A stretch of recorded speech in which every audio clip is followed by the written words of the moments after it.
Good evening, everyone, and welcome to our SEAC meeting for Thursday, March 18th, 2021. I'd like to start off with the land acknowledgement. The Durham District School Board acknowledges that many Indigenous nations have long-standing relationships, both historic and modern, with the territories upon which our school board and schools are located. Today, this area is home to many Indigenous peoples from across Turtle Island. We acknowledge that the Durham region forms a part of the traditional and treaty territory of Mississauga of Scugog Island First Nation, the Mississauga peoples, and the treaty territory of the Chippewas of Georgina Island First Nation. It is on these ancestral and treaty lands that we teach, learn, and live. And we will start off with roll call and regrets. I note that we have regrets from Trustee Fords and that Trustee Stone is standing in her place. And we will go through the roll call, starting with the SEAC reps with Autism Ontario. Adeem Burrell for Autism Ontario. Member at large, Craig. Hi, Craig Cameron, member at large. Durham Down Syndrome Association. Hi, Tara Cully, Durham Down Syndrome Association. Ontario Association for Families of Children with Communication Disorders. Hi there, Elizabeth Daniel, OAFCC. Okay, Learning Disabilities Association of Durham Region. Voice for Deaf and Hard of Hearing Children. Association for Bright Children is myself, Eva Kyriakides, and SEAC Chair. Member at large, Carolyn. Carolyn McLennan. Okay. Easter Seals Ontario. Hannah Nguyen. Okay. We will then go to our elementary school representatives. David Robson, Principal Dr. S.J. Phillips. Okay. And Peter Brozanis, Principal at Beaverton Public School. Okay. Our secondary school representatives. Hi, Michelle Monk from Eastdale Secondary School. And Russ Davidson, Vice Principal at Ajax High School. Great. And then we'll move on to our trustees that are present. Trustee Edwards. Trustee Donna Edwards, Ajax, South Ajax, sorry. It's okay. Trustee Stone. Yep, Trustee Linda Stone, Oshawa. Great, thank you. And our staff, starting with Andrea McCauley. Sorry, Andrea. McCauley, Superintendent of Inclusive Student Services, Mental Health and Wellbeing. Our Special Education Officers. Hi there, Michelle Crawford, Special Education Officer, the DDSB. Thank you.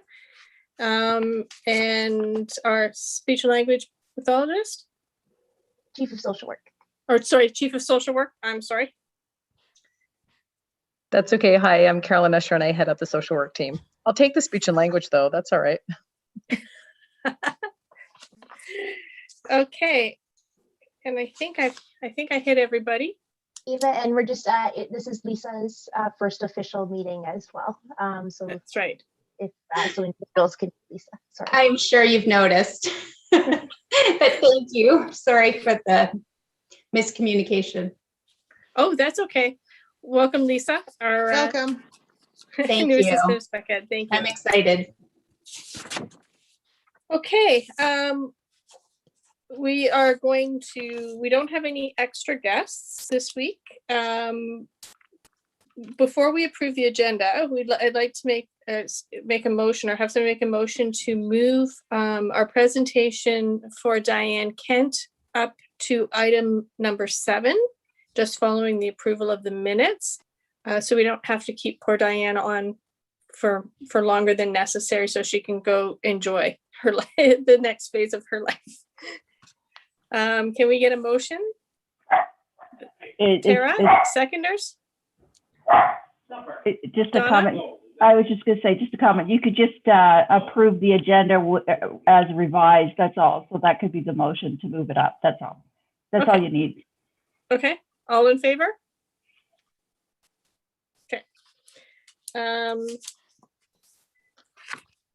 Now, I'm not sure. Has everybody did everybody get a copy of the minutes? I know they came through a little later today. Hoping you had a chance to review them, and wondering if there's any questions with respect to the minutes.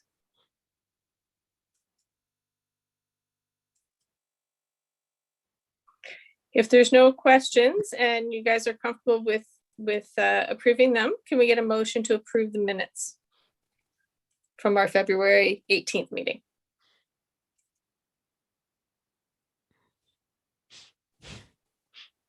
Elizabeth, any seconders? Carolyn McLennan, all in favor? Okay, motion's passed. And then we will move on to our presentation for Diane and her retirement. So thank you, Eva. I'll do a brief introduction and just let SEAC know that it's been a day of celebration and appreciation.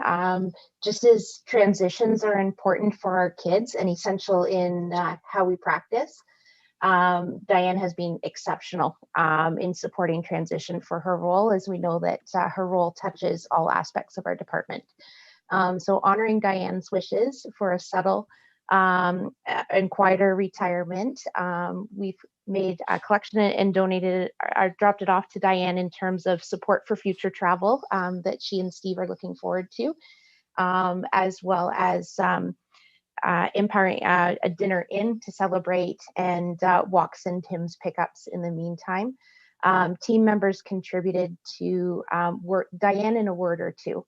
And I think the team did a beautiful job of capturing Diane in the words of kindness, knowledgeable, humor, calm, and many other traits as such a strength of Diane's.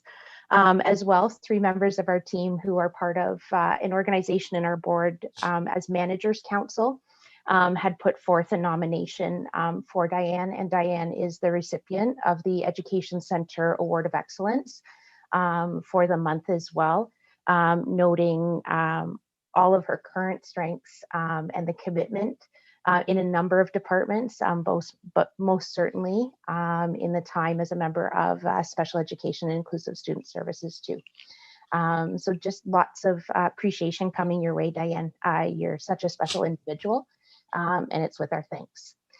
So with that, I will turn it over to the Chair and Vice Chair of SEAC, who will present on behalf of the committee.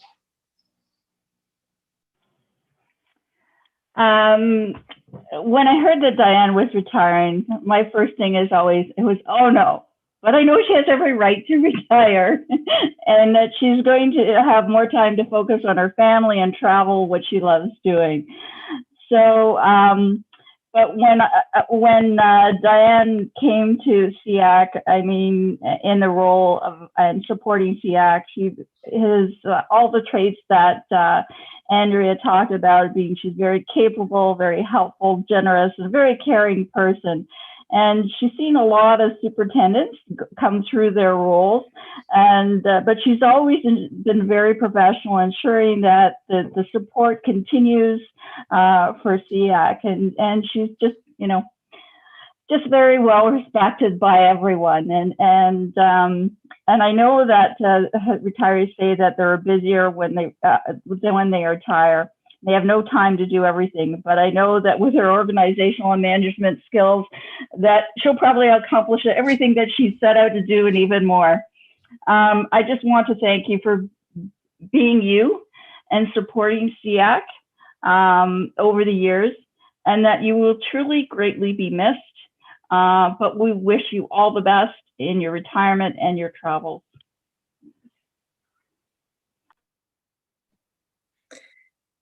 Thank you, Donna.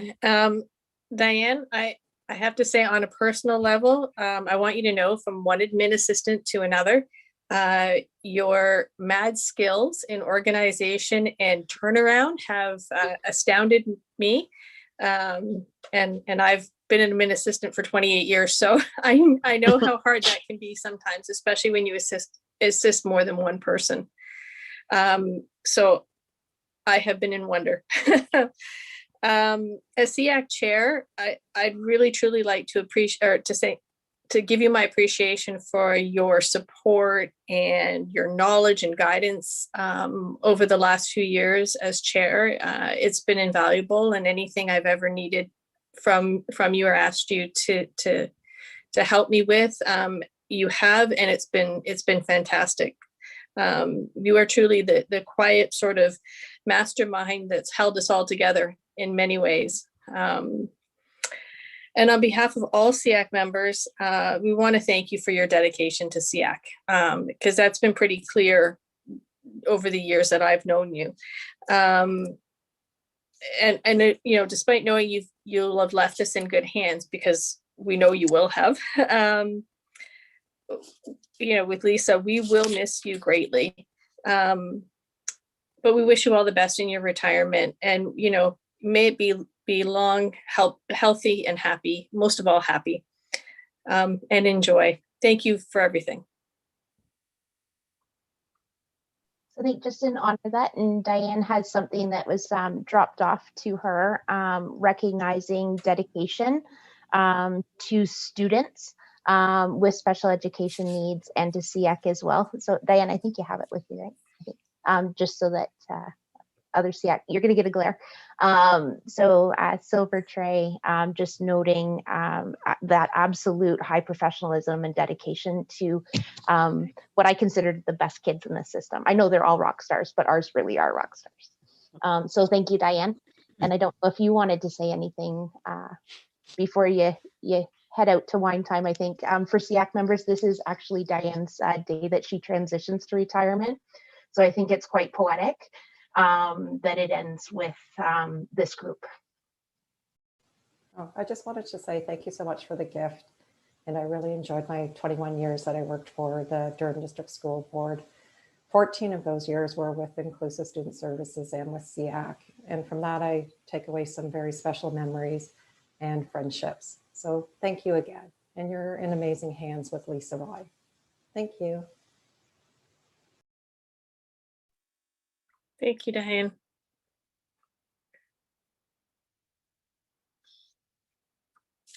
Bye.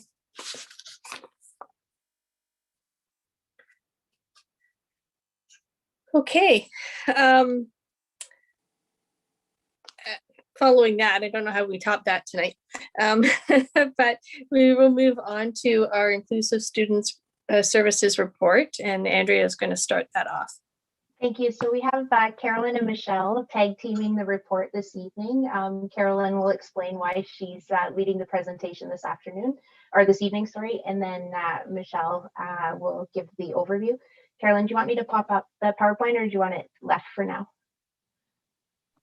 It can be left if you want. I don't know. Decisions. That's okay. So over to you, and then then we'll pop it up. Well, thank you. Thanks, Andrea. I hope everybody can hear me okay. I am here because I'm sure you're all excited about it. It is Social Work Month at the Durham District School Board. I know that our colleagues, I'm following behind my psych colleagues from February. Technically, Social Work Month in Canada is really actually only Social Work Week, but we grabbed the month of March. So thank you to DDSB for allowing that. And yesterday was International Social Work Day across the globe. So it's great to be able to just highlight for you folks the things that our team is doing. So at the DDSB, we have 24 dedicated social workers across the system, and every school has a worker assigned. Along with our psychological services colleagues, we are the mental health team in our schools across the district. All of our social workers are registered with our college, which is the Ontario College of Social Workers and Social Service Workers. And our particular training as social workers centers client experience and voice, and recognizes that each individual has their own experience of the many systems of which they're a part. So family, community, school, region, identity, etc. And I think it's, I'm reminded of Dr. Akua Benjamin. I just had a training with her this week around anti-Black racism, Dr. Benjamin is the person who coined the term anti-Black racism. And she talks about how we are working in the social. We are social workers. We work in the social systems, the constructs that impact all of us individually and together. And so there's the old joke about how many social workers does it take to change a light bulb, and the answer is the light bulb doesn't need changing. It's the system that needs to change, and that is a classic. And we ruffle feathers every now and then, and we push systems, but it's the work that we love to do as we work with our families and our kids. So our training as social workers often looks at the broader context and the policies and structures that flow from those structures. And at the board, we work with students who may be experiencing a number of stressors that impact their mental health, their well-being, and that may get in their way of academic success or even their ability to actually attend school. And some of those stressors can be everything from racism, homophobia, transphobia, poverty, ableism, all sorts of things that can impact, exacerbate, and certainly cause such stress and toxic stress that, of course, we end up, our kids can end up with all sorts of issues that impact them on a daily basis. So we help students have a safe place to talk, a place to disentangle heavy emotions, build skills and healthy coping, advocate for themselves, have their voice heard, and get connected to other people who can help too. We work from a very creative, client-focused perspective, which sometimes can be at odds with, kind of a linear approach. But what we really want to be able to do is try and help our kids to be able to advocate for themselves at the end of the day. Our social workers also work with families where family-based stressors may impact a student as well, such as, family circumstance changes, parent mental health, food insecurity. And we work with families to help them get connected to services in Durham and beyond. Just today we had, down in South Oshawa, I'm sure you all saw that there was a fire at some apartments that impacted our families, and our social workers were there immediately to try and get folks connected to the things that they need, make sure that they have their basics, and that people are at least getting what they need to get through the next couple of days. We are first responders for students with mental health crises, including suicidal ideation or traumatic situations where grief and loss are at play. Our workers, along with our education colleagues, are often the main source of support until our community partners get on board. This year, our team has focused on implementing a new data collection tool, which is still in its infancy stage. We are enhancing our work around identity, race, and equity trainings to look at ABR, anti-Black racism and anti-Indigenous racism, racial trauma, and decolonizing our practice. We have created a COVID resource of families, which resides on the main webpage. We created the ABR toolkit for families, which I think you heard about in February, recall that. And we have a speaker series and critical conversations with our site colleagues to really dig into some complicated and courageous conversations. And we are currently developing groups for kids on offer soon around such things as anxiety, mood, and kids who identify as Black or biracial as a safe place to talk about their experiences.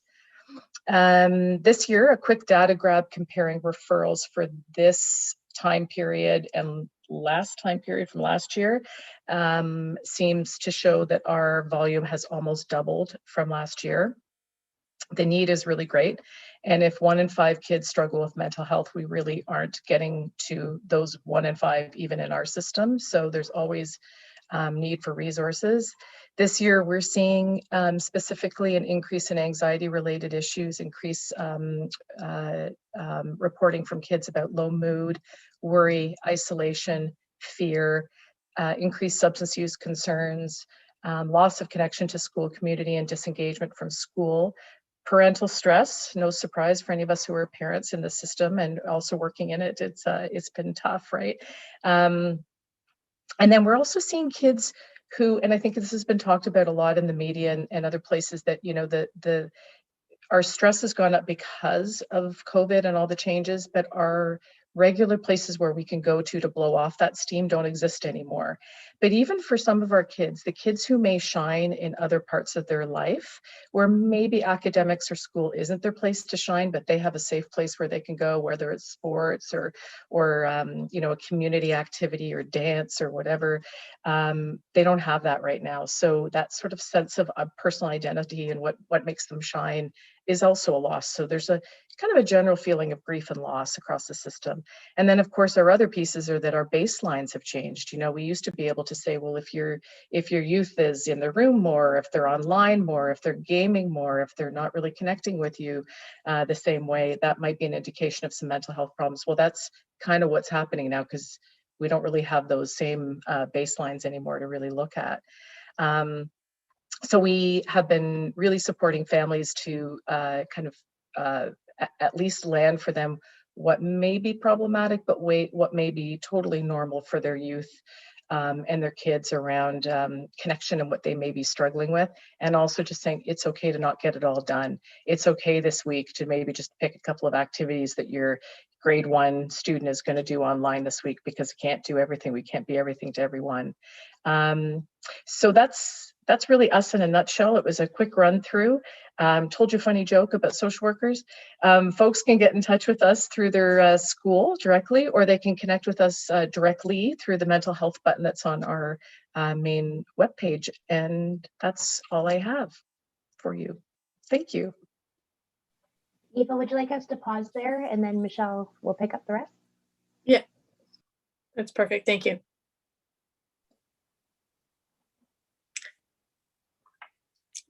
So do we have any questions for Carolyn before we move on to the next section? Linda, go ahead. Yes, Carolyn, hi. I just wanted to make sure I heard you right, that you will connect families who are having difficulties, not just with their children, but maybe because of family dynamics, you will connect them with outside resources. Did I hear you say that? You did. Yep, we can do that. We work directly with families where there's things that are happening in their family that certainly that impact on their student, or they may be in need of connection to other folks. We do that all the time.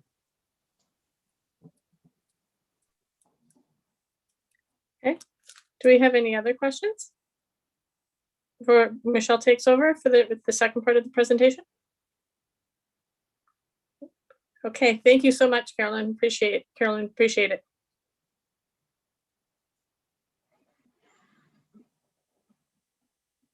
Hi, everyone. I'm happy to be here this evening. I'm just going to do some really important highlights. We're always a very busy department, but I do have some good news items. So the first is, of course, Pink Shirt Day on February 24th.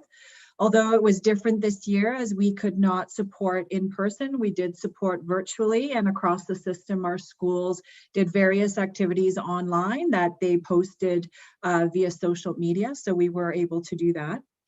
The second highlight is definitely from our autism resource team.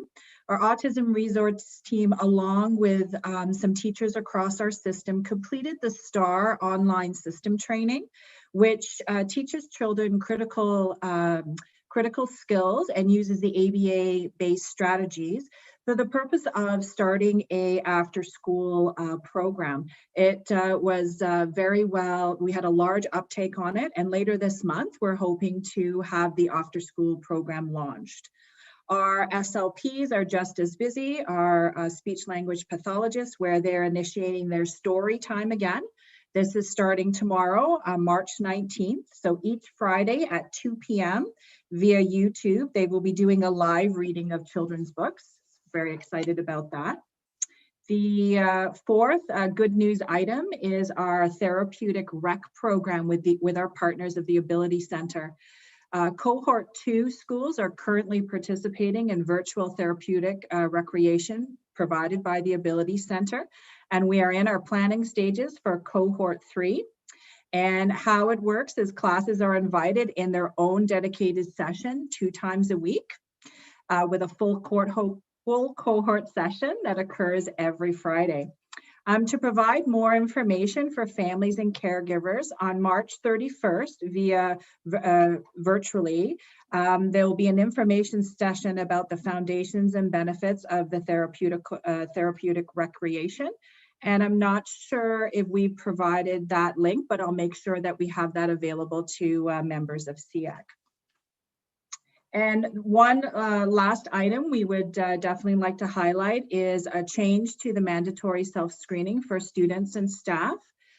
Every student who has one or worsening symptoms of COVID-19 must stay home until either a negative test, an alternative diagnosis, or 10 days since the onset of symptoms. This recently changed and has been implemented across the system for our students and staff. I think that's all the highlights that I have for you. I'm going to just turn it over to Andrea, who had a few things that she wanted to say.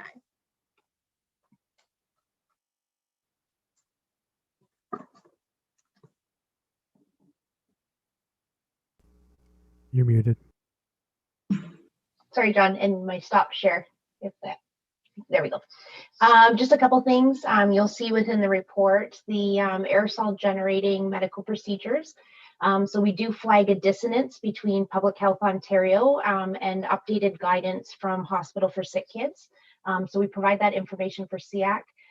Doing due diligence around safety for students and staff. We did do a full scan of the system in terms of where students may have those supports. And at this time, we do have one student around draining that is done by a nurse. So no current DDSB staff supporting that for our students. And some of our kids have AGMP supports, but obtain that in the home environment. And then just the ongoing play of the Ontario Autism Program and the high numbers on the wait list, as well as the lottery system for the first group pilot. There remain, and Claudine, happy to have you input if your organization knows further update to this in terms of not a lot of information around that design of that pilot group, and still a lot of information that's a current gap in terms of the qualifications and training for who will be those coordinators for families in directing service. And I know our community partners are feeling that it will be next spring before the impacts in terms of, say, Lake Ridge Community Sports Services and things have impact from the OAP. So we know that there's quite a lot of families that are caught in those changes and waiting. And so we're certainly cognizant of that and the additional stressor that puts on at this time. Claudine, not to put you on the spot, I just want to make sure if there's been any updates through Autism Ontario that we're current in our thinking. So thank you for that, Andrea. There hasn't been any current updates, but I want to make sure that I relay the questions appropriately so that if I can get information, I can share it through our group email. So I did hear that there's some questions about the lottery, this pilot version of the lottery waitlist, as well as who are the coordinators and their qualifications. Are there any other questions? Not that have come into us centrally, unless they've come in through other SEAC members. But what we've heard is that first group of students would be a random pull provincially, and that others will follow in fairly quick succession. But my understanding is that when the lottery, it hasn't mobilized kids into service yet. And what I read in the concerns of parents are the potential lack of background in terms of individuals that will essentially be the financial keepers and gatekeepers for program access. So just I think on behalf of families that the ask of needs-based therapy and the promise that would be coming and then being in a holding pattern is quite stressful as kids move through developmental windows while they remain on the wait list for service. Okay, so if you don't mind, I will CC both you and Eva on the email that I send to Provincial. Thank you so much. Okay. That's fantastic. Thank you, Claudine. Does anybody have any questions for Michelle or Andrea? Linda, go ahead. Thank you. I was just going back to the self-screening for the COVID. I just wondered the healthcare provider. Are you just talking about a doctor, a nurse practitioner, a nurse? Is there a definition of healthcare provider? No, because when we get into healthcare, it's really precarious for the board to put a framing on that, depending on families seeking that guidance.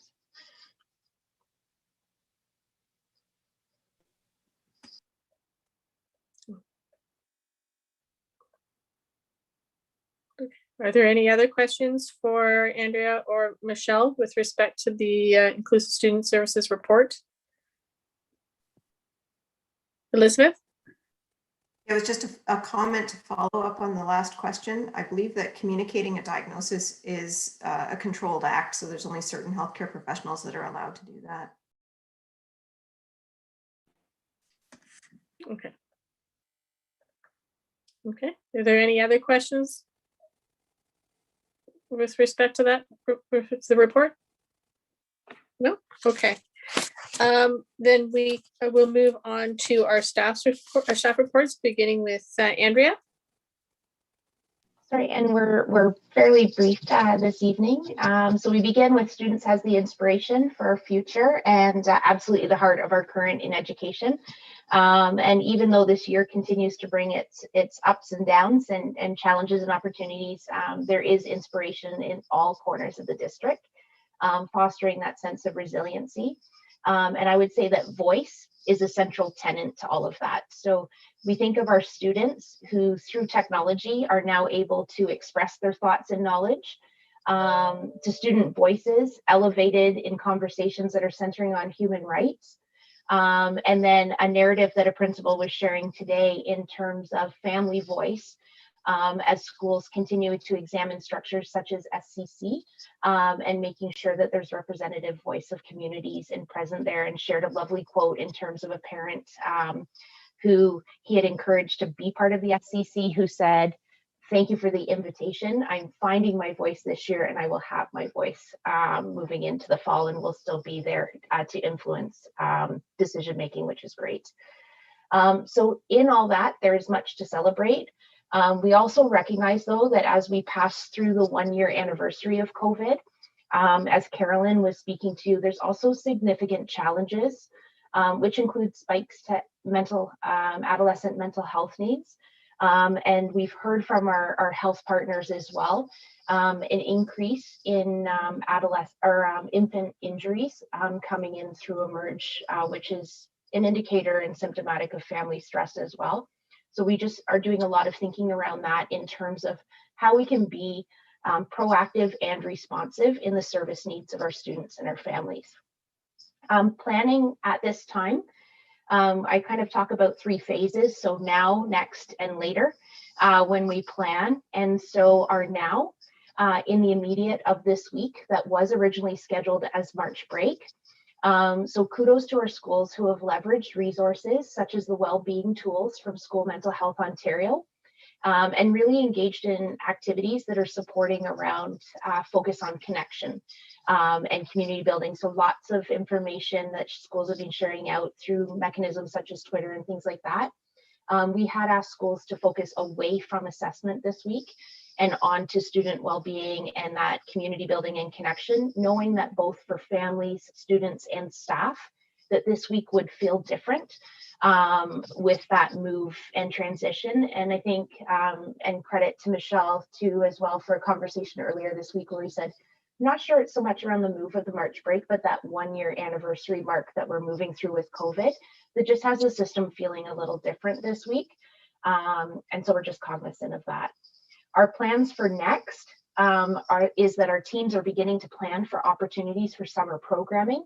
What's great this year that we didn't have the runtime last year, just with the timing of how quickly things were unfolding, is this year we're coming at it as an interdepartmental focus.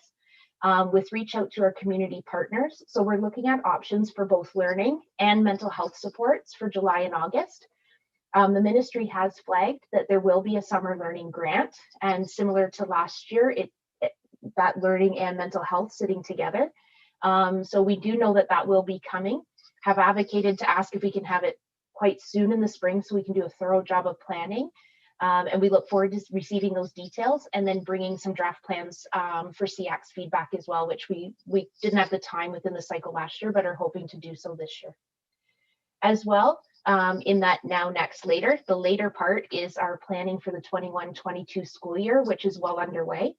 So principals have received their initial staffing, and our special education class programming is built into that information.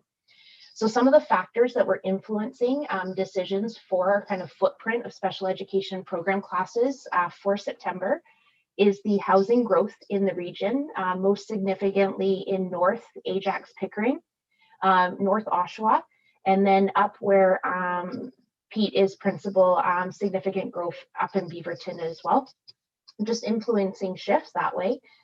We continue to have magnet partners such as Grandview Kids and the construction in Ajax and drawing in families who seek to be served through that center.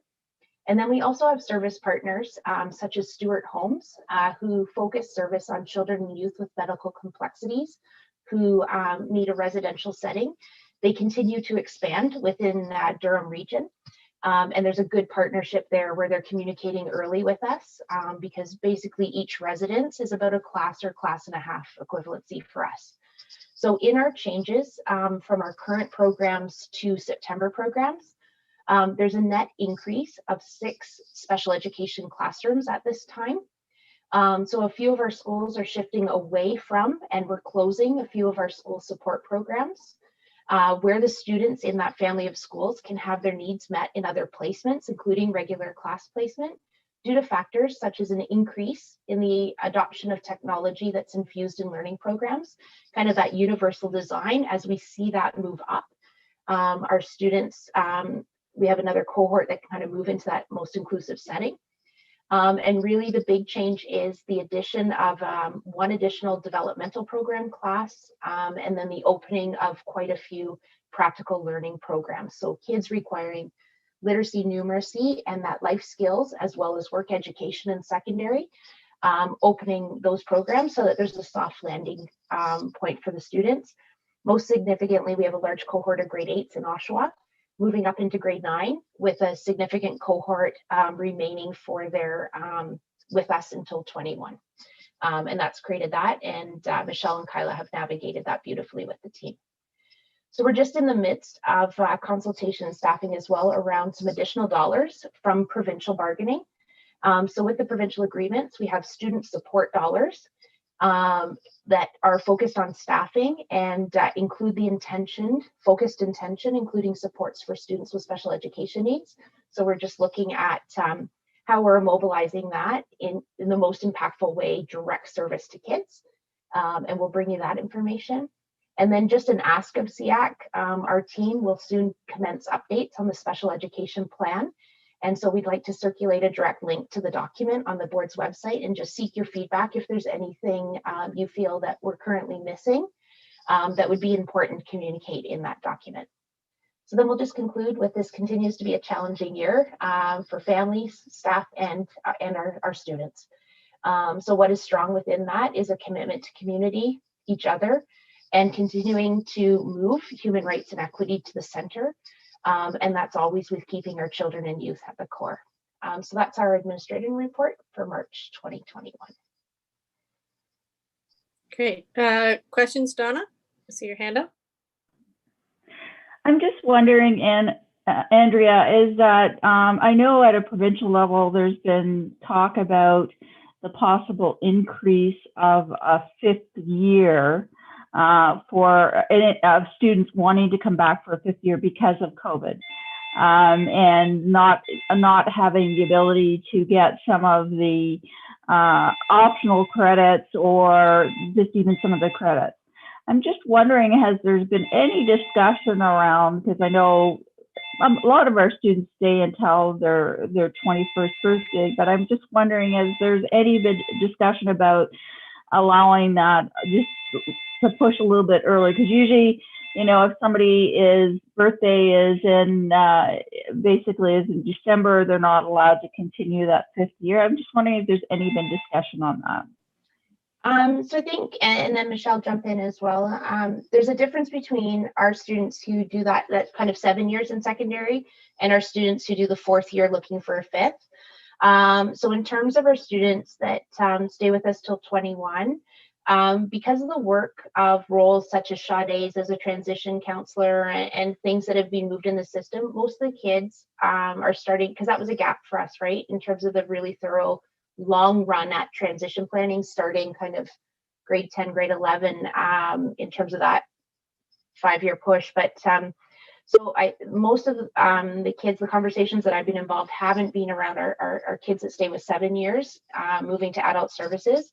But Kyla, Michelle, and I have all been in conversations around kids that had changed the pace of their grade 12 year and are seeking or haven't had the experiences that would shape their pathway decisions and are seeking. So if they're on a pathway to OSSC or OSSD, we certainly want to have them cross those finish lines. And we know that the timing for some of our kids, particularly with the quadmester model and the pace of it, a student who, say, has scheduled surgery, the quadmester becomes quite problematic in terms of catch up in volume and pace. So I would say individual. But I would welcome Michelle, or Russ as secondary focused administrators to jump in if they've got further feedback for you on your question. Sure, through you, Eva and Donna. It really is about a pathway discussion. And one of the things that we are really discussing as an ISS team is that we don't operate in isolation. So secondary schools should be having the conversations with students, parents, as well as their entire team, which should include members of their ISS team, as well as student success, guidance, etc., to be able to take a look at the pathway destination for the student. And as a secondary principal, I can tell you that sometimes those destinations change quite often for students for a variety of different reasons, like Andrea said. It could be based upon, I was planning to do this in grade 9, but now I'm in grade 11 and I'm going to try this. And now over the summer, I've changed my mind and I'm now in grade 12, etc., and need a little bit of time. So it really is being part of that team and having the discussion to be able to look at returning for that 5th year. Particularly, obviously, if they don't have their OSSD or if they do have their OSSD and are really changing their pathway. And that does happen, and I would say that it happens not often, because if the planning is there, then it should have been guided for the student. But we do have students that just change their pathway completely. So we do have a number of students that do come back. So it really is a conversation. I would definitely recommend the student reaching out to their assigned administrator and to their guidance counselor and to their resource teacher to be able to have those conversations sooner than later, because I do know that course selection is coming due, and that's how we know what courses to offer and what courses to offer and what semester. So that would be my suggestion in terms of conversation, but I would really like to get Michelle Monk's perspective on it. She is a current principal within our system at Eastdale, and I think she's going through the process right now of having students as quadmester moving back into a regular semester, and she may have some really significant input. So I'd like to direct it over to Michelle, if that's okay with you. Thanks, Michelle. Hi. So just with regards to what Michelle was saying, actually, I'm currently going through the process. We at our school at Eastdale have students who want to return for the 5th year, put in a little application to guidance. And myself as the principal, I am meeting with each of those students and connecting with the families to review, their status sheet, their grades, their courses that they've taken, and ensuring that families and students are aware of all the options. And what I find, like Michelle said, a lot of the time students have changed their minds, don't know what they're going to do, may not have all their credits, but we want to ensure that students are making an informed decision.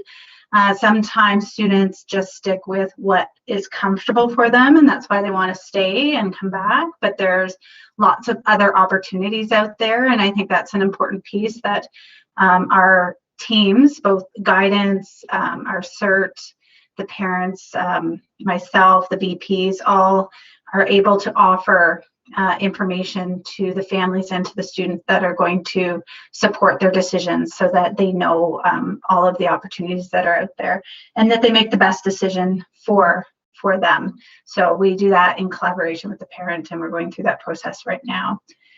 We definitely very rarely will discourage a student from returning if we feel that it's in their best interest. So the only time is if, you know, in collaboration with the parent, there are other opportunities out there that might be of more interest and support the student's needs. So we make sure we collaborate with also our community partners in supporting those discussions. Okay, thank you so much. Do we have any other questions? Yeah, Tara, go ahead.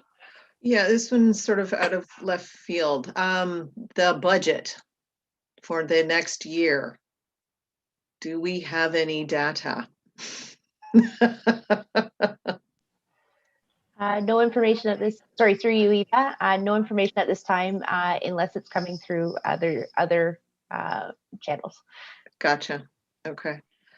And Eva? Yeah, go ahead, Donna. And my understanding is that the last,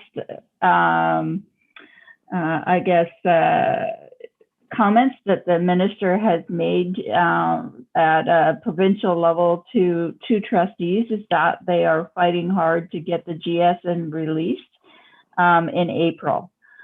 So, but the last, and I was going to somewhat address the report, but the second thing is that that we've also heard that there will be no additional funding for COVID related expenses at this point in time. What we got was one-time funding, and they don't see us getting any additional COVID specialized funding, which a lot of boards have some things to say, because especially when you don't know what next year looks like. So anyways, that's all I have on the budget. Okay. All right. So I know there was a discussion over email to sort of look at that. What does the timing look like for board deputations and things like that if we're not even going to get a GSN until sometime in April? Go ahead, Andrea. Yeah. You have the chair of finance here too, so. Yeah, I got stuck with the chair of finance, so I don't know why I volunteered for that position. But anyways, yeah, we did release, I think in our last, we discussed and released our last meeting around the calendar for, and I'm just trying to pull up my calendar, but we as a board are having our first education finance meeting on the 31st of this month, but there will be a public deputization. One is more or less to get feedback on where you think you want the money to be spent, and that will be in April. I'm trying to think what day it is, but there's a couple of deputizations that we have set up.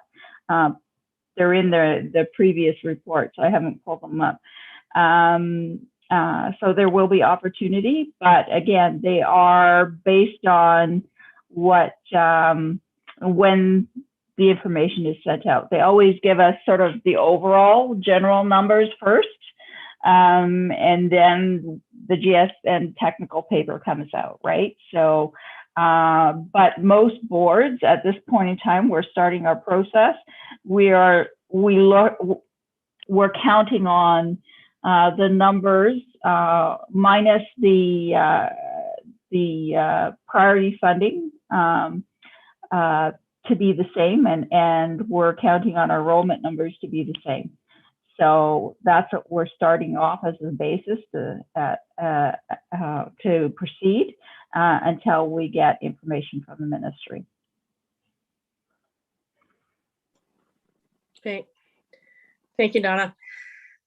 Okay, any more questions before we move on to the board report? Okay, over to you then, Donna. Yeah. It's been actually fairly quiet, although our board meeting is actually on Monday because this traditionally is March break. So we did look at the naming/renaming policy for schools, considering some of the issues that are coming around, specifically around equity and a few other things. So that's come forward. We've had a supplementary report on the French as a second language review, which really was a summary of some of the comments and analysis of some of the comments that came in from the public on our French second language. We will be making that decision this month. So that report is expected to be there on Monday. And there were reports around equity and diversity committee and our governance. At this point in time, we are trying to consolidate our bylaws around governance for trustees, but also looking them up from a human rights and equity lens as well. And as I said, budgets, we're starting to prepare for that. As I said, our first budget meeting is on the 31st. And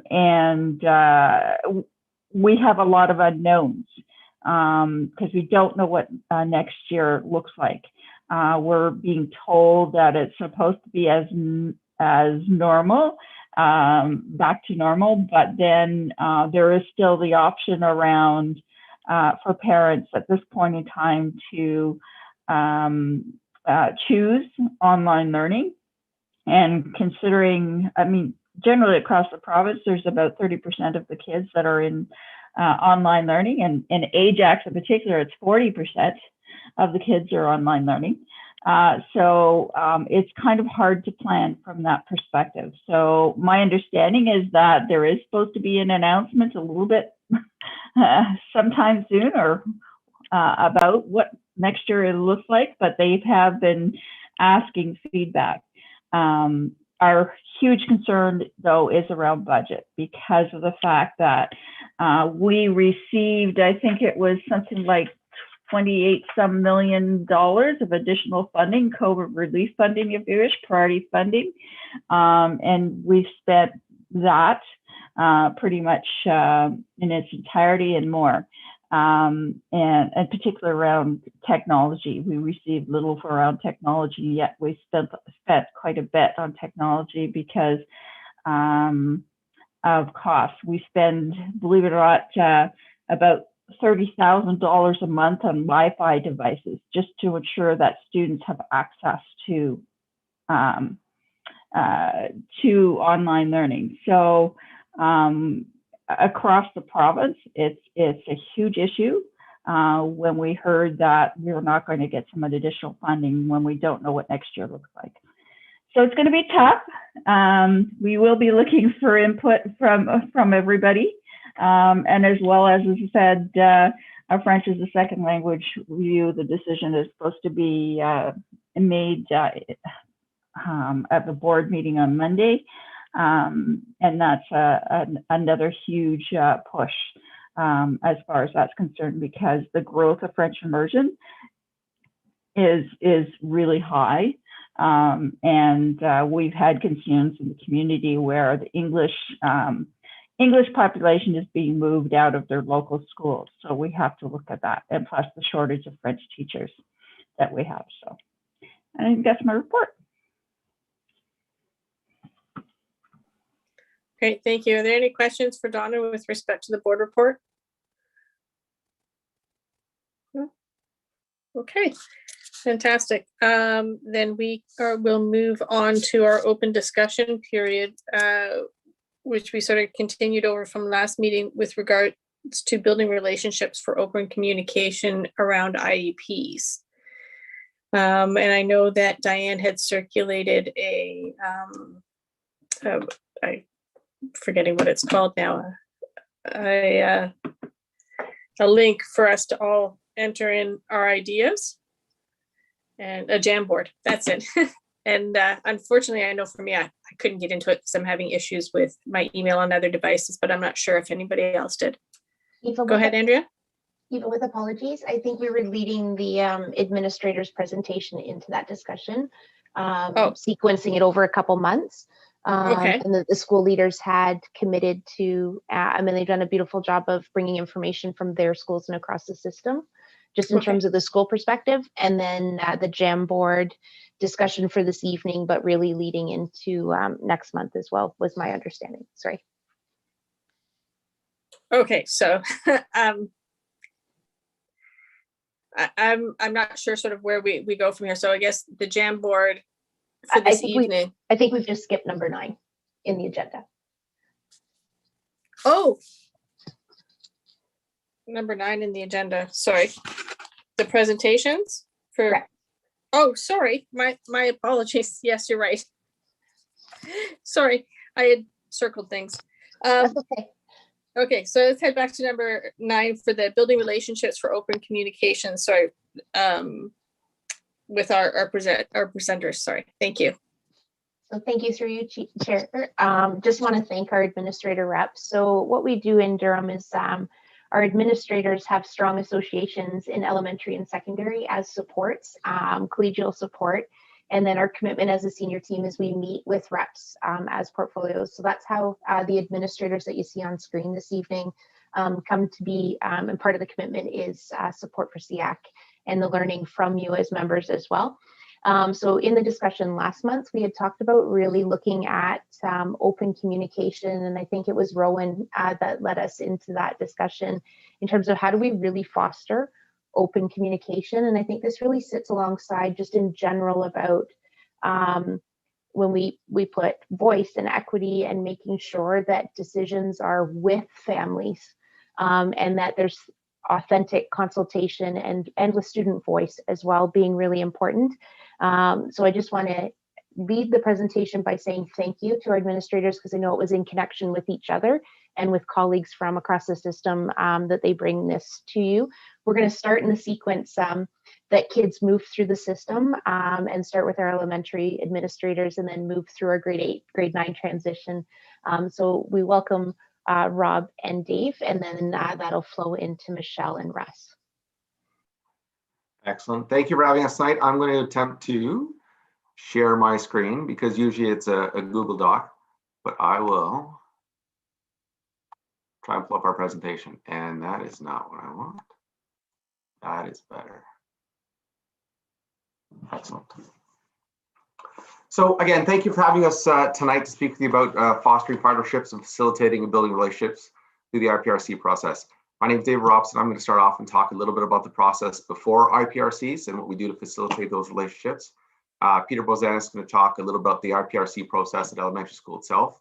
And Michelle and Russell are going to talk about the transition to secondary school and how they help support our students and our kids through the teenage years. So for us, I apologize, we've gone back a page.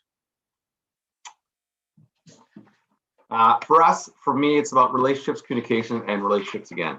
I think my job as administrator is to know my kids, to know their first name, know their last names, know how they're doing in school, know what their favorite hobbies are, know whether they had a hockey game last night or a dance competition, and know whether they like books or movies, and just to know my kids. I think that I need to develop relationships with my students, my families very early on and all the time. And I think that if we have that trust factor there and we build it and nurture it, then our families are going to feel supported and listened to. You know, I take every opportunity, I know my other administrators do, on the yard, in school, telephone calls, conversations, community events, to get to know my kids, to get to know my families and my community. I think if you know and you understand your families, then that trust factor is there, and they know that you're going to be beside them throughout the process. We know that the IPRC and the IEP process can be a difficult one. We know there will be lots of questions.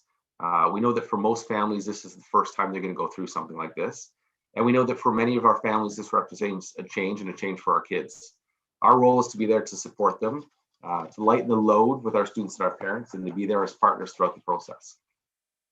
I think our kids and our parents need to know that we know them, that we understand them, that we hear them, and that this is not an individual process, but really a group effort, and they will not be left alone or ignored. So it's important for us to reach out early and often during the process, for our teachers to make communications with our families, for our CERTs to be there, and for administrators primarily to be there as well. So I know that for us, we talk about getting our information, our pamphlets to families well in advance of the meeting, and then getting the info to the parents really helps to alleviate some of the worries. It really helps our parents to be more informed, more knowledgeable, and more prepared. But really, it's all that work ahead of time that goes into knowing our families and knowing who our kids are that I think builds that trust factor and allows us to have an open, ongoing relationship with our kids as we go through the process. So Peter, I think is going to start talking about the IRP process, IPRC process itself. Thanks, Dave. As Dave said, it's really, at least from Dave and I, our discussions with and how things work in our school communities and some of our colleagues, that it's really a team approach, whether it's our teachers, educational assistants, the CERTs within our schools, and the administrators. We really work hard to build these relationships and communicate frequently and in the best interest of our kids. So through the IPRC process, it's the communication continues throughout the entire process, through the sharing of assessments, whether those are classroom diagnostics or assessments and conducted by our special education resource teachers or some of our support staff. Just communicating the understanding of those assessments to parents is key through this process. Prior to the IPRC, our CERT and the administrations connect with families, and they invite and just promote any questions that about the process, about next steps, about the development of IEPs, which comes afterwards, any future goals and expectations as well. So the actual IPRC meetings that we conduct, we want to work as Andrea's explained. We want to work and sit with family and work alongside them, and have a collaborative approach to the process. Sorry, Dave. After the IPRC meetings take place, we continue to obviously develop those relationships and continue them, and that begins with the development of the IEP by school staff in consultation with families and relevant support staff, whether that's psychological services, speech and language, or social work, or various area support staff that are available. That the development of the IEP is sent, it's created and then sent home.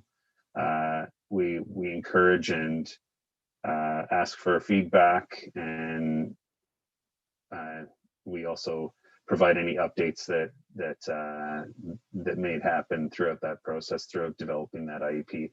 The IEP, as we always say, is a working document. So ensuring that families feel comfortable with what's on it, with what it says, and any clarification and explanation that's needed is definitely supported and encouraged to reach out to us. So again, like Dave said, that building that relationship and that continual communication with family is key. So I know teachers at our schools sending home notes, pictures of tasks that are completed in class, phone calls, just that constant communication between the teacher and the family, whether that be daily, weekly, bi-weekly, etc. So going through the years, each year we have a yearly review of identification and placement, And that kind of leads us into the end of their elementary career. In grade 8, there's a review with our high school counterparts and our secondary certs who attend our meetings, our transition meetings to transition our students into grade 9. And that's an opportunity for parents to meet the cert that's going to be supporting their student and just getting that first connection to the high school, as well as various, and I guess I'll just hand it over to Michelle and Russ, who will take the next step in the high school course. Excellent.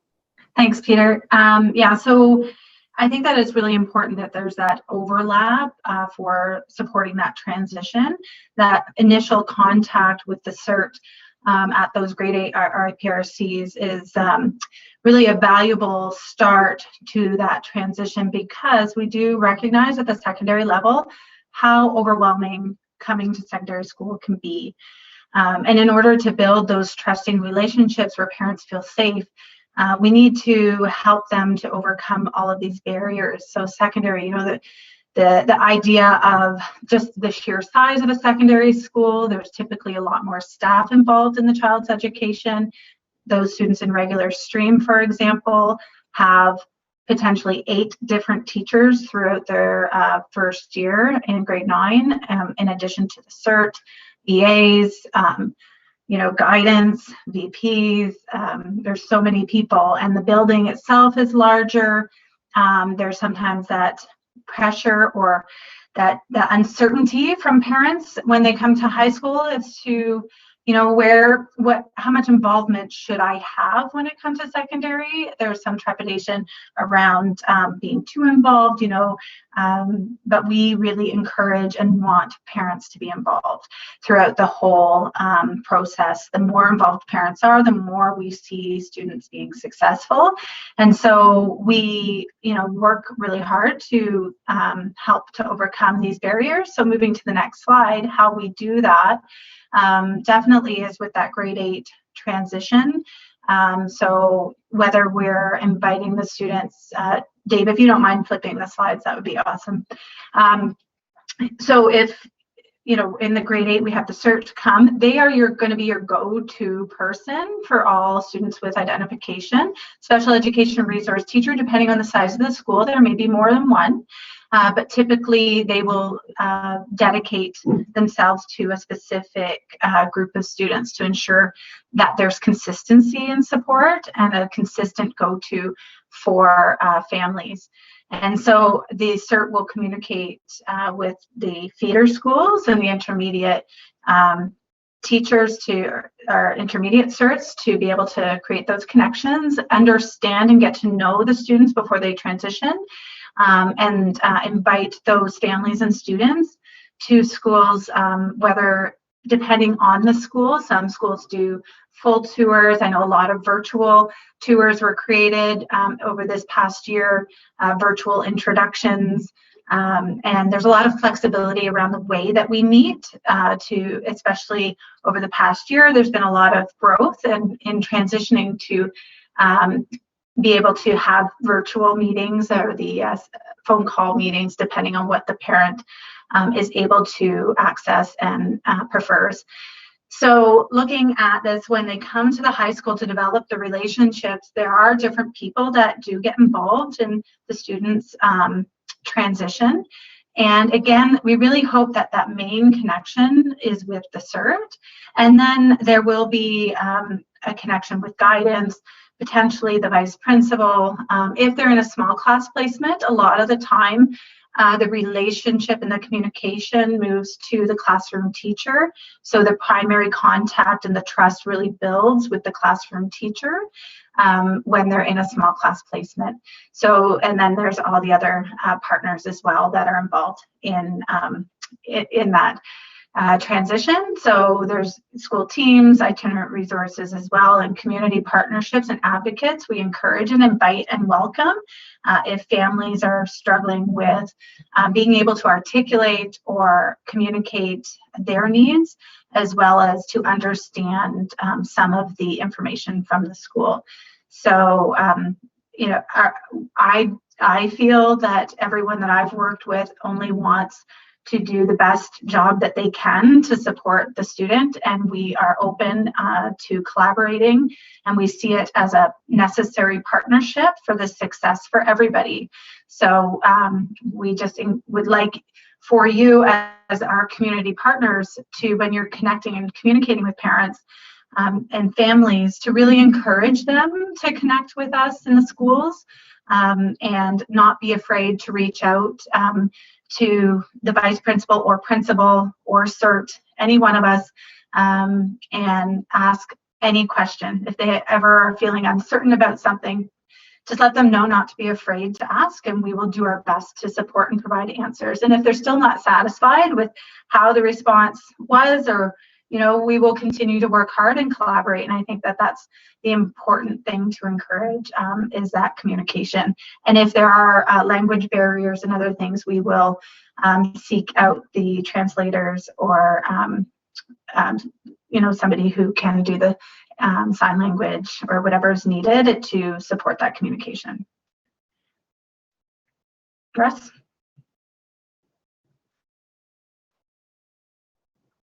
You're muted, Russ. There we go. Thank you.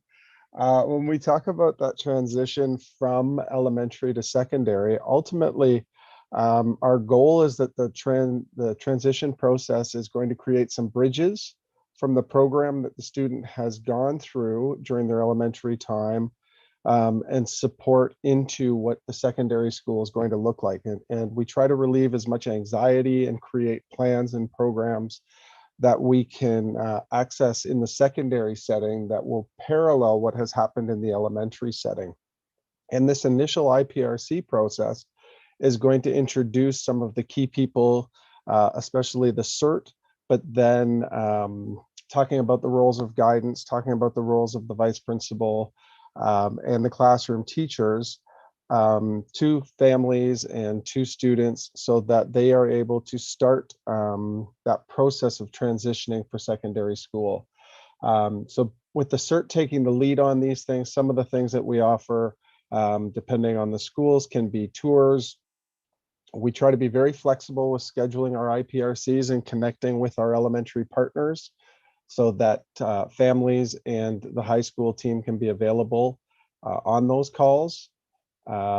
Communication from the school, from the elementary school and the CERT, and potentially linking in guidance in our student success teams continues after the IPRC, so that we are able to identify any areas that we may need to address to make sure that there's success. And as Michelle said, lots of schools have gone to creating virtual experiences and introductions, depending on what the program is.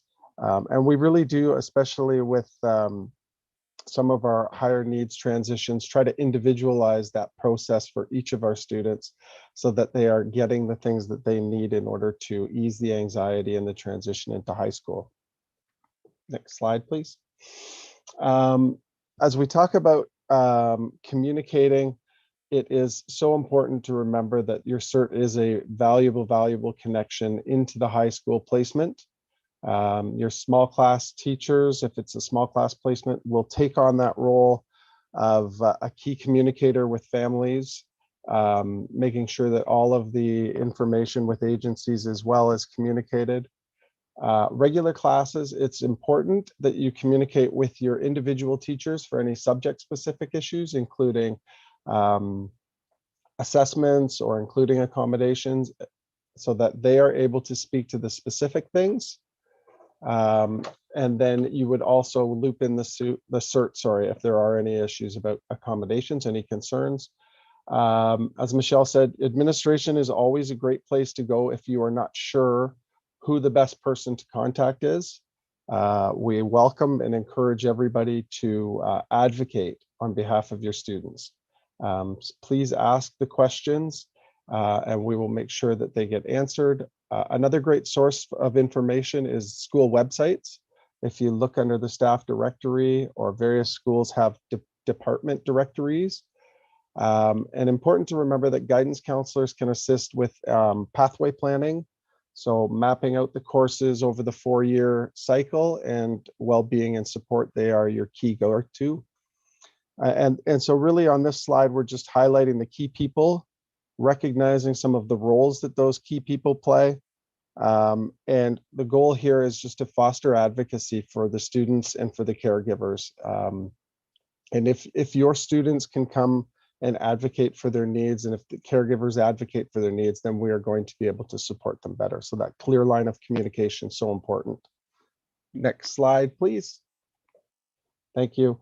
So please remember that beginning at that first grade 8 IPRC, your CERT becomes such a valuable contact for you as you are making that transition into secondary. We want to recognize how much of an influence the parents and the caregivers play in supporting the student success. It is such a key component that everybody is aligned and communicating. And ultimately, our goal is just that everyone has a successful transition into high school and a successful high school experience. And just the one thing that came to mind as Peter and Dave were talking about that initial IPRC process. Do remember too, for some of your members, that there are a number of secondary students who go through an initial IPRC process. This has really highlighted during COVID times. With a lot of students who are being diagnosed with mental health supports that are needed, and parents and advocates are coming forward asking about that process. And I think that's important to remind our families that it's a valuable tool, not just for supporting through high school, but trying to align resources for post-secondary schools. And so I would urge everybody to remember that there can be initial IPRCs as students' needs change throughout the years, even in your senior years of secondary setting. Thank you.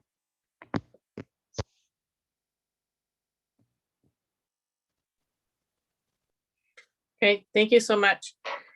And that, actually ties very nicely into, the next item. So maybe we can include questions, just keeping in mind time, to our administrators or elementary and secondary administrators as well, when we're having this discussion sort of moving forward.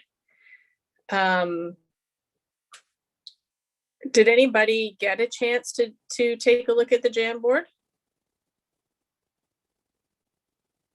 No. Okay. Does anybody have any questions for the administrators with respect to the lines of communication and how we keep those open? Donna, go ahead. I guess the biggest thing is, and I have all respect for our administrators and nurses. I know they work very hard with our students, and but I look at sort of over the years, and the comments that I still get around IPRCs and so forth and IEPs is still around. They feel like their input isn't heard.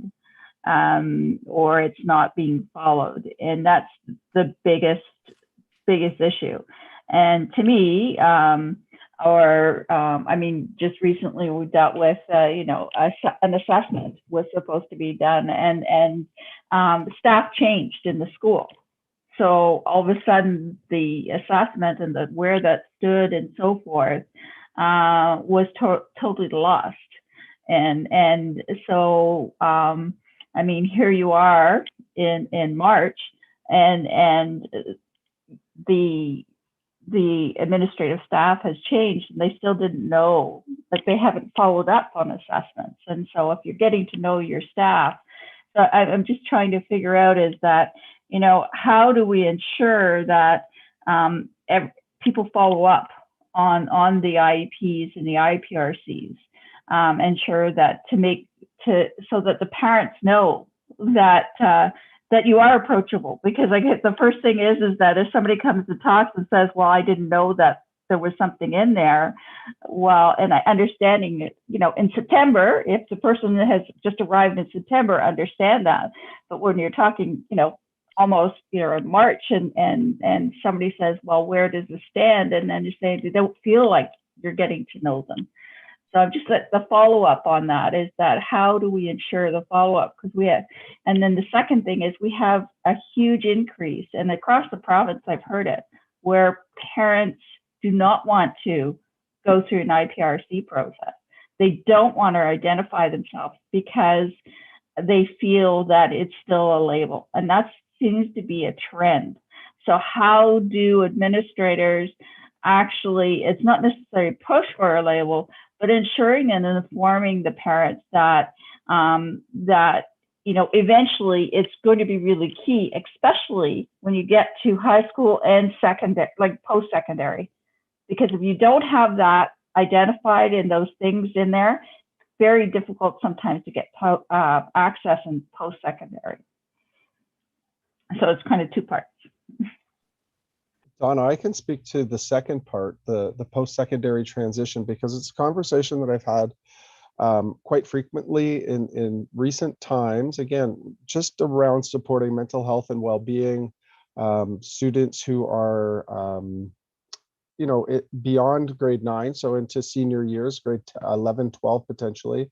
And they're coming to ask the question, and I think that's important, is that they're comfortable to ask the question as to, this is what my student is experiencing, what supports are available, and then between myself and our CERT, having those conversations about what the avenues are to begin an IPRC process, what the benefits are in terms of our school, and then also recognizing that there are some benefits in transitioning to post-secondary and the supports that they're going to get in post-secondary, especially as parents come with that medical diagnosis, and recognizing that carries a lot of weight in any post-secondary situation, whether that's colleges or university.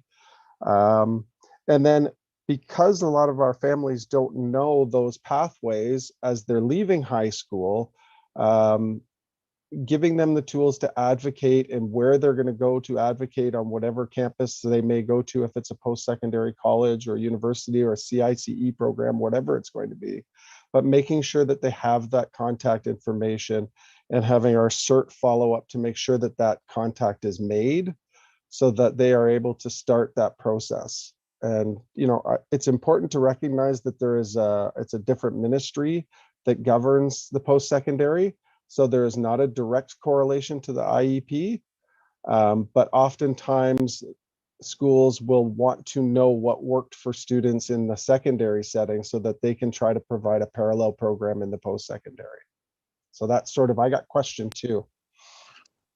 Russ, I'll piggyback on what you've said to answer some of the other comments and questions there.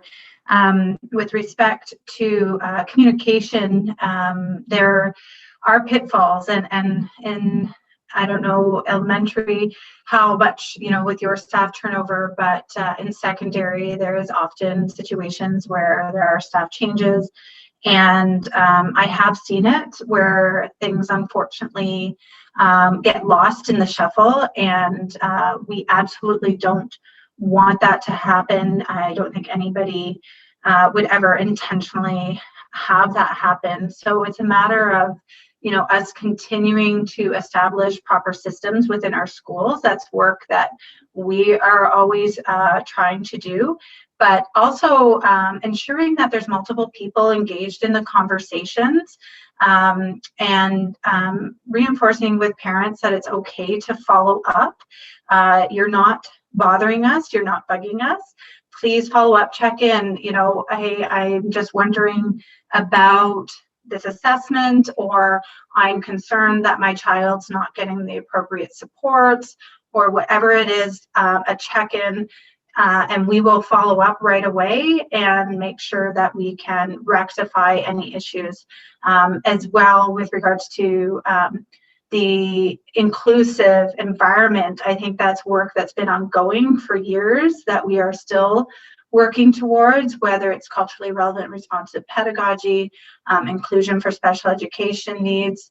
It's an ongoing work that administrators are doing in the education. And I think the board has done a phenomenal job in trying to support that. And I saw a huge leap in difference with the incorporation of the Chromebook technology from when only identified students used to have laptops. When only identified students would have laptops, they would want to use them. They didn't want to be centered out. Now with all students using the technology, that has made the world of difference in creating more of an inclusive environment. As well, EAs in regular classes work with all of the students. They're not just attached to one student, so it's an additional support. They're there for that specific student, but when that student's not needing the support, there's sort of a natural, they're part of the classroom environment. So it doesn't, we're trying to make it so that all students feel comfortable and that this is just how we do business. Every student has strengths and needs, good days and bad days. And, we hope that the work that we are doing is making a difference, but I know it's not perfect and we still have lots of work to do. Dave? I jump in and answer Roland's question. The expectation in my school, I know in all the other elementary schools, is that, if a student is struggling, if they're having difficulties with things, that I expect my teachers have ongoing communication with their families. The general rule is a parent should always know what's coming home on the report card before the report card goes home. So I expect that communication to be there. If a teacher sees that a child is struggling and having some difficulties and the gaps begin growing and getting larger, then they will have a conversation with the CERT and they will have a conversation with me and we'll start that conversation going. If those gaps continue to kind of maintain or enlarge, then the CERT may start reaching out to those families in consultation with the teachers and start having larger conversations around, maybe we need to do some digging, maybe we need to kind of, speak with your child and maybe perhaps do some testing and kind of open it up to our area team and kind of get the ball rolling. But again, it's that trust factor. If you know that I know your child and you know that we know you and your family, that whole piece works a lot easier. And when it does come time for an IPRC and IEP, that should never be the first time that I'm meeting you or meeting your child, and that you know that we know your child and your family and you have the trust in us to kind of help you make some good choices going forward to kind of support your child through their educational career. So it's a team effort, but it is built and is created well before we ever get to pamphlets or IPRCs or any of those types of things in IEPs. But it's a communication that kind of continues through that entire process. So thanks for that. And just one other comment, when we talk about transitions to secondary, we have kids that generally there's a program sort of, introduction to secondary, I forget what it's called, as far as that's concerned. But then usually we used to have a grade 9 day and so forth. And there's students that it's student led. I'm just wondering if we're looking at are there students who have disabilities that are actually student leaders that have disabilities that are part of that as well? There's an effort to make that so that people coming in, especially when you've got people from mainstream elementary with supports and going into a secondary with supports, do they have that peer connection with somebody else that uses a lot of the supports? And then just if any of that is fostered at the secondary level. Thanks. I would have to, I can't specifically comment on all schools. I think for the most part, schools really work towards trying to have representation for all students coming in. And the program you're referring to, I think, is the Getting Ready for High School program through DCE. So that still does run and is planning on running again this year. Grade 9 day hopefully can come back with the in-person return, fingers crossed. But we shall see. And definitely as a secondary school, we definitely try to be creative. We do the tours and they are student led. They take them to the different classrooms and talk about the different events and programs. And we do our best to incorporate representation from all levels. I know at least at Eastdale, we've had a variety of student representatives from all different levels and abilities, which has been lovely to see. And so we continue to encourage that as much as we can. Okay, before we get too far ahead, I just so people understand that the question that was being asked before by or answered before by David Robson was a question that Rowan Jarvis from the Learning Disability Association had posted in the chat. So I just want to read that out so that for the people who are watching, they'll know what the question was. He basically said, thank you for the presentation. I just wanted to understand with respect to communication, who initiates contact? Is it through the pamphlets mentioned? Do the CERTs actively reach out to the families to start the community, or the CERTs actively reach out to the families to start the communication? So that was, around, it shouldn't be the IPRC shouldn't be the first conversation the first time they meet. So just to get that. Okay. Sort of moving on, Claudine had her hand raised first. So we're going to move on to Claudine's question. Andrea, I'm not sure if you wanted to respond to the open discussion right now. Okay, then I'm going to put my question on the floor. Thank you guys for that presentation. It was well done and very comprehensive. And when I watched the presentation, I think, great job. We're doing a great job. But unfortunately, when I speak to parents, their lived experience isn't similar to what we've seen in the presentation. And I'm hoping that we can somehow figure out how to close that gap, right? But my question here today was, I was wondering, since we've had a whole year of school planning, IPRCs, and transition planning meetings, mostly done virtually, I was wondering if we had more parent participation, because schedules should have been easier to plan. They can pop in on their lunch break. And I was just wondering if you could comment on that for me. Thank you. Pete, do you mind if I throw that one your way? Go ahead, Andrea. Yeah. I think I'd like to, if Pete can. Sure. Thanks, Andrea. I would say, from my perspective at Beaverton, our involvement, you set up IPRC meetings and you try to fit schedules, but you're totally right, Claudine, like with the flexibility of being virtual, with, a lot of parents are working from home, and they can, figure out a space that they might be able to have that meeting, have their lunch and whatnot to meet with us. And we were very successful in having our IPRC meetings fully attended this year, whether they were, the other challenge was parents having the access. We're up in the north, having the access to a video conference. But we, if that wasn't possible, we had phone conferences, which worked quite well as well. Yeah, if I could piggyback on that, Pete, we had, as difficult as this year has been, I think the one positive that's come out of it is we've had a huge uptake in the amount of people who were able to make the IPRC meetings and the reviews.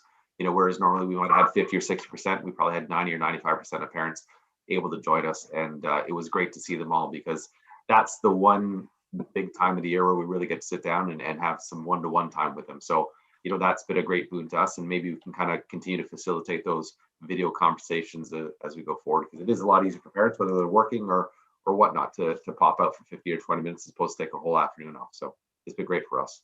So in follow-up, just to add on to my question, right? I was wondering if we probably have them in place already, and maybe I've missed the data, but I was wondering if we have surveyed or spoken to our parents about the IPRC process, the IEP process, and get their direct input to see where that breakdown or that gap is coming.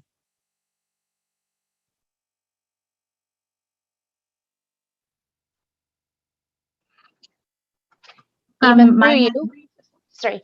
I think that's one thing too, that when we look at the history of SEAC and the different times that SEAC has done a survey out to parents, that may be where the opportunity sits. Because when I think of those who have not yet gained voice, or the structures and systems have marginalized voice, when the system that has those barriers in place for a family asks the barriers may still carry to the voice, like in terms of the impact on the results gained that way. So I would put it forward that maybe if SEAC wants to kind of resonate on that, and then maybe let's revisit it next month, and perhaps instead of it being a system survey, we frame a couple key questions and send it from SEAC, and then route it back through, and then we can dig through the data and bring a couple recommendations from SEAC to the board in terms of that. We have gone through periods where different schools have engaged in give us feedback on that, but I think, you know, it's been quite a while since SEAC has done a survey, and I'm just concerned when we look at kind of colonial structures and barriers and things like that, when the system that may be imposing the barrier to participation asks, how's it going? Some people may not want to respond, not well for me, but they may come in through one of the associations or through a community based. So I think a very fair point and ask to say, have we heard from our families? And then how do we hear from our families to get really valuable information that can help shape next steps? Because there's always room to grow, and you're right. There is the intention, and for a significant part of our families, that relationship's rock solid, and it's going well, and it transfers across staff, and it transfers from elementary into secondary. But there are families who have a lot of really important information to share with us that would shape their child's education, both learning and well-being. We need to figure out how to do that. So my suggestion, and again, at the will of SEAC, would be to position it through SEAC and then come at it just for those reasons. Okay, I know we're running short on time. Kathy Keedy was sort of next on the list for questions, and then we'll have to decide how we're going to move forward. Maybe continue this on again next month, because I think there's a lot of discussion here. Thank you everyone for sharing, and I do really want to echo a little bit of the sentiment that when we have relationships that are built continuously, things tend to go better, but the lived experience doesn't always mirror best practice that's happening in the system as well. I have to just mention that some of the comments don't always, like, for example, it's great that everyone has a Chromebook and that we're normalizing the use of technology. However, do we also remember that that technology might prohibit the access to some students? And while it's great to have virtual sessions, we have some families who can't access, but also some students who their disabilities make those things a little harder. And so I just have to always mention that, particularly for our kids with hearing loss. But my question is more directed at the issue of, in these times, has there been any support for the communication to push boundaries in terms of flexibility? I've had multiple families reach out, more because I think I'm a teacher than anything else, but asking about, for example, in the transition to high school, the issue of getting students more courses that would build on their strengths after a very challenging year this year for students with disabilities. And despite there being an openness from the ministry that up to 3 substitutions are allowed towards the diploma, every parent has come out of an IPRC being completely shut down from any opportunity to maybe remove a course in grade 9 that is not going to support their strengths when their disability and their mental health during a pandemic are being exacerbated. So when I've had 3 stories in 3 schools, I'm wondering what the panel would have to say about that precarious discussion that often centers on French, but really is trying to build on student strengths in their timetable, which we know from a student success lens is positive. So if it's okay through you, Eva, and to answer Kathy's question, I'll take this one. One of the things that I would like to say is COVID has brought us many things, many bad things, but there's many lessons that we can really learn in terms of how we deliver, particularly at the secondary panel. The flexibility that I have seen through the secondary panel has been amazing. What I'd like to say, outside of the box and pushing the dimensions, has been exemplary on behalf of our administrators. One of the things that I have seen is more parent communication and ability to participate in time on with the teams at the school as a result of being able to connect virtually with the particular team. So that's one of the elements I did want to add. And it's one of the discussions that both myself, Andrea, and Kyla have really talked about. How do we take the lessons that we've really learned during this time, and also through our virtual school, which has a substantial amount of parents than I've ever seen in secondary participating in IPRCs coming up, for the main reason that they're able to participate virtually. Well over 200 parents have said that they would like to participate in their child's IPRC, which is amazing to see at the secondary level. I do agree with you, Kathy, that as we move forward, it is within the Education Act that a principal can do 3 course substitutions. Oftentimes, it is seen as a French substitution, either because of what has occurred in elementary for the student in terms of the modifications, et cetera, for French. But a principal can make 2 other substitutions if the student is unable or would like to have more courses in a particular area. That's a discussion that can happen with the principal. One of the things that I've been in discussion with secondary school principals is making sure that multiple pathways are being provided as options for students. So that means that we are not only providing academic level, applied level, or university level, college level, but we're providing locally developed and essential level classes for students, which gives a variety of options and abilities as they move forward. One of the discussions that we are having is a reminder that students drive the timetable. Students drive the timetable in terms of their course selection and what is needed in their particular pathway. But again, it is really about that communication and a flexibility of what students' needs as they come forth. Whether that means a student will be attending school, be full-time, part-time, or can take a variety of different courses. It, again, just like Michelle said and Russ said, it really is that open conversation with the administration, the guidance team, student success, and special education in order to make sure we're meeting the needs of the student itself. So just to round out, I can say that, COVID and the experiences that we've had across this country has been overwhelming, but there are some lessons that we have learned in education that I really feel that we can take and implement as we go forward, as we move into more normalcy and back to in-person learning for students. Okay, I'm sorry, I'm really confused, because in the system this year, 3 families were told that absolutely not could they change their timetable because there wasn't a modification in grade 8.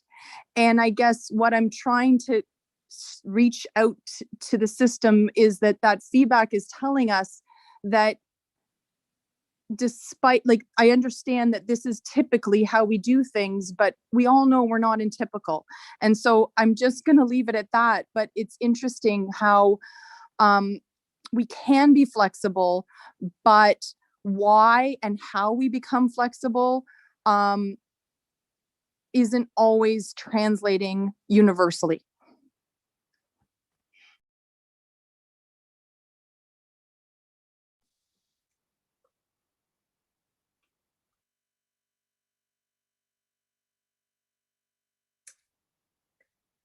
I'm not sure if anybody wants to respond to that. Fair comment, right?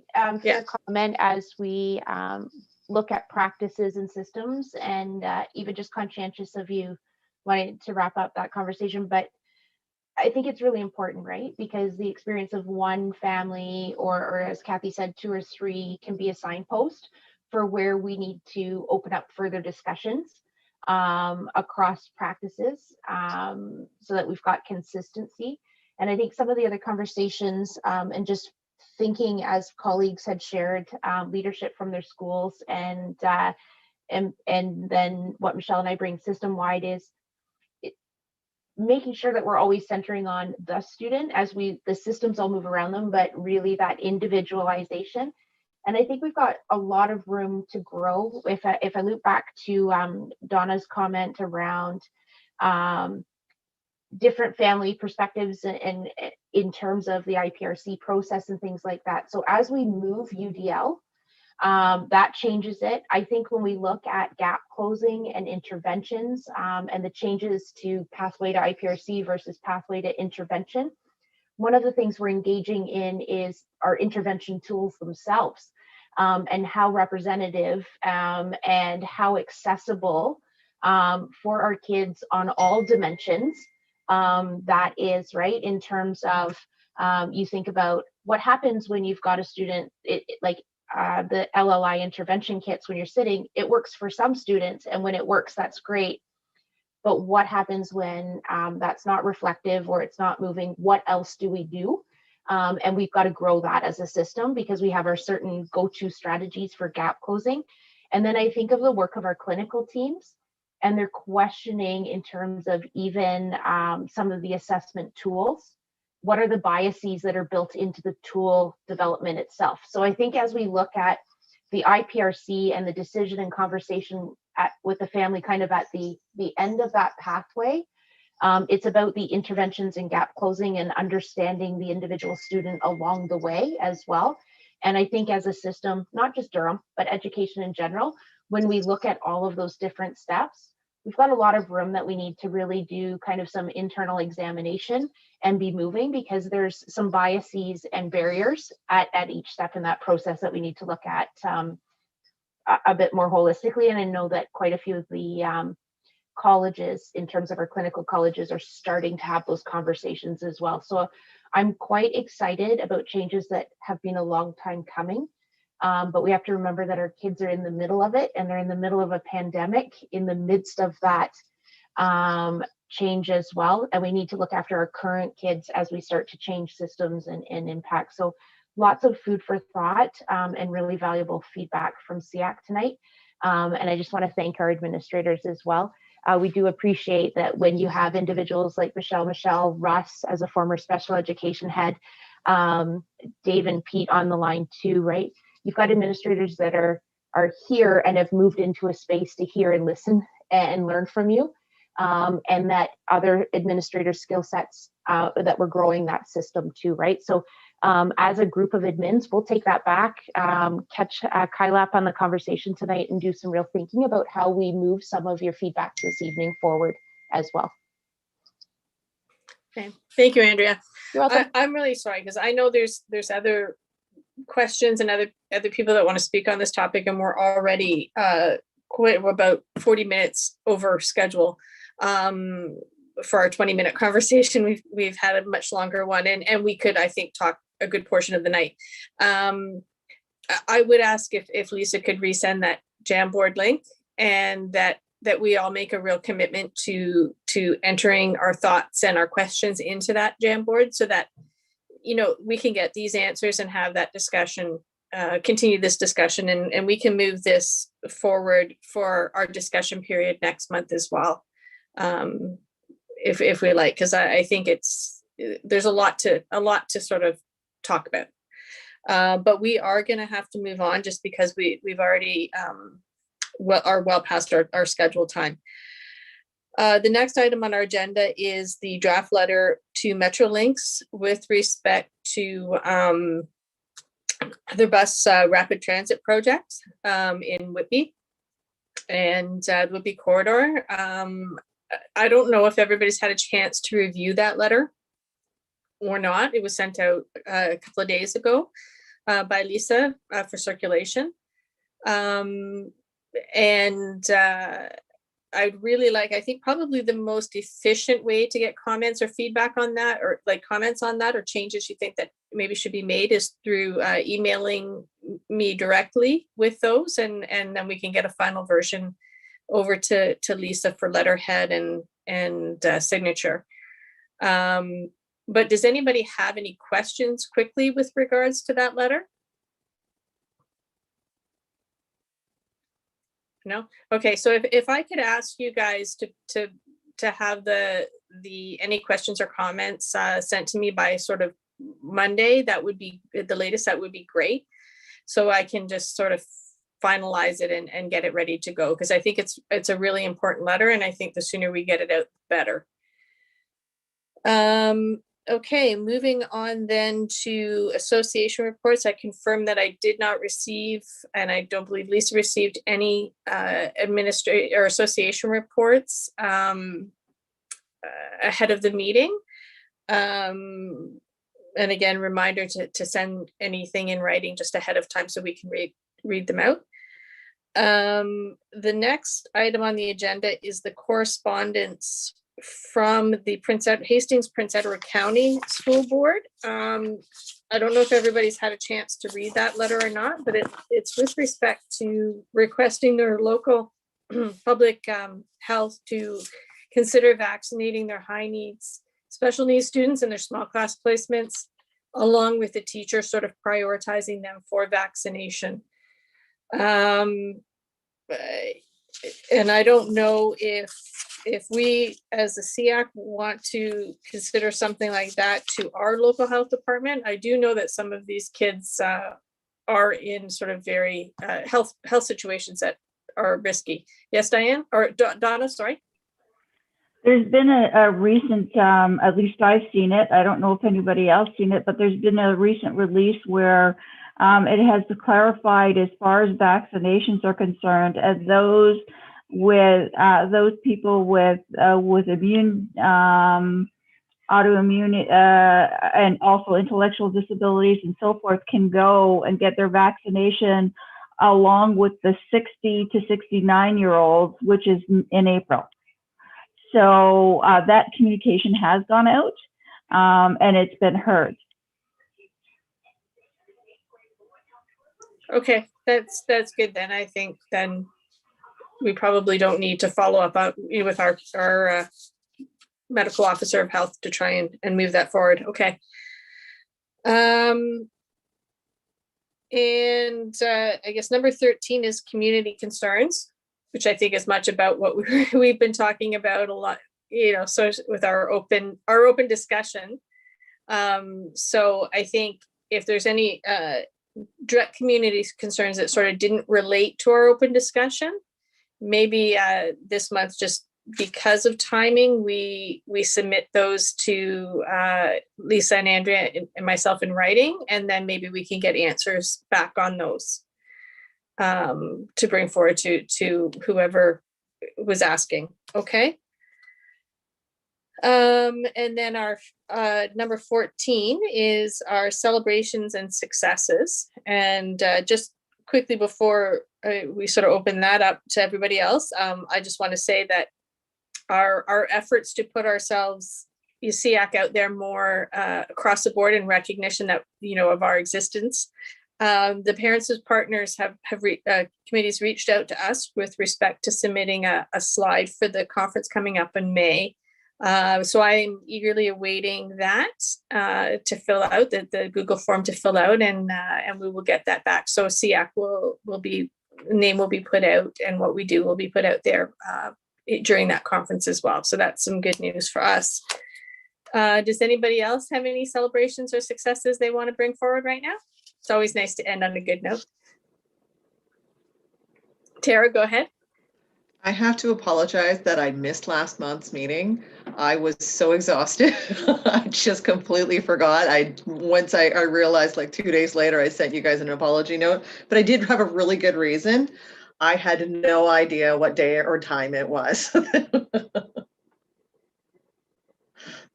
That is our new puppy. Her name is Allie, short for Alabama. She's 10 months old, and she doesn't stop. By the time about 6 o'clock rolls around in the evening, I am literally a zombie. So I'm so sorry. I had to apologize. So I figured I'd at least share my good reason for completely bailing on you last month. Sorry. And that's okay. That's a good reason, really. Pets are incredible. So does anybody else have any celebrations or successes that they'd like to bring forward for this month? No? Okay. Well, I have one. My daughter submitted her art assignment just before, or just about a week ago, and it was watercolor, and I can't show it till it's home and signed.